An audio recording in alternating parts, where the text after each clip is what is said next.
Have you ever heated a material and watched it behave in a way you didn't expect? Maybe it softened too early, degraded too fast, or failed during processing. Today, we're going to solve a very real lab dilemma by answering one critical question. When should you use DSC? And when should you use TGA? By the end of this video, you won't just know the difference, you'll know exactly which technique your project actually needs and why. Let's start with a situation many scientists face. You're working with a polymer, a pharmaceutical excipient, or an advanced material. Everything looks fine until heat is applied. Suddenly, performance changes. Now the questions start piling up. Is this material melting too early? Is it degrading? Or is it simply losing moisture or residual solvent? This uncertainty is where DSC and TGA enter the conversation, not as competing techniques, but as problem solvers. Every material responds to heat, but not in the same way. Some materials melt, others decompose. Some lose moisture. Others undergo subtle phase transitions that dramatically affect performance. If we don't understand these thermal responses, your formulation can fail, your processing window can be wrong, and your product's stability can be compromised. Thermal analysis answers one fundamental question. What happens to my material when I heat it, and why? Let's start with DSC, Differential Scanning Calorimetry. DSC measures heat flow changes as a material is heated or cooled. Instead of watching the material physically change, DSC listens to how much energy the material absorbs or releases. This allows DSC to reveal melting temperature, glass transition temperature or TG, crystallization behavior, polymorphic transitions. Think of DSC as a thermal fingerprint of energy changes happening inside the material. DSC becomes incredibly powerful when your question is about structure and transitions. You use DSC when you need to. Identify precise melting points.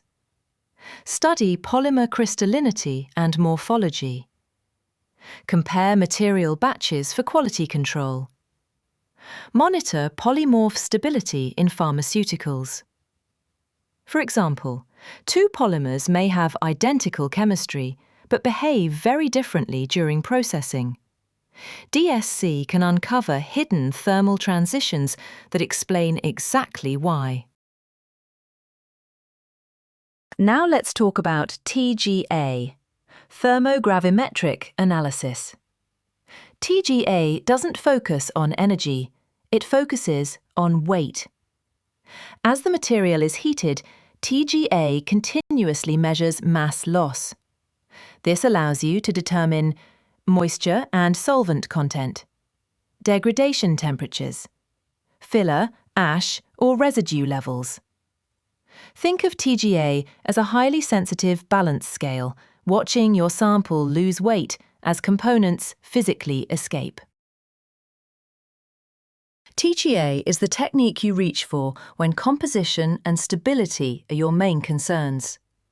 It's essential when you need to measure moisture or residual solvent, study thermal degradation behavior, quantify fillers or inorganic content, verify material purity or authenticity.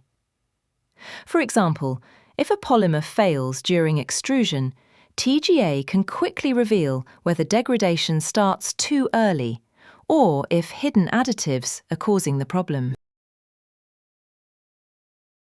Here's where the distinction becomes crystal clear. DSC measures energy changes. It answers what thermal events are happening inside the material. TGA measures mass changes. It answers, what is physically leaving the material? DSC helps you understand transitions and structure. TGA helps you understand composition and stability. One is not better than the other. They simply answer different questions. Let's bring everything together with a real-world example. Problem: a new polymer formulation softens too early and degrades during processing. DSC analysis reveals the glass transition temperature is lower than expected. The material softens earlier than planned. Crystallinity issues are present. TGA analysis shows early weight loss due to residual solvent.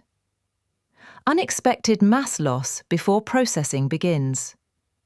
Together, DSC and TGA tell the complete story: thermal behaviour and composition. So, which technique do you need? Choose DSC if your question is about melting, glass transition, crystallinity. Choose TGA if your question is about moisture, decomposition, fillers or additives. And if your project is critical, use both.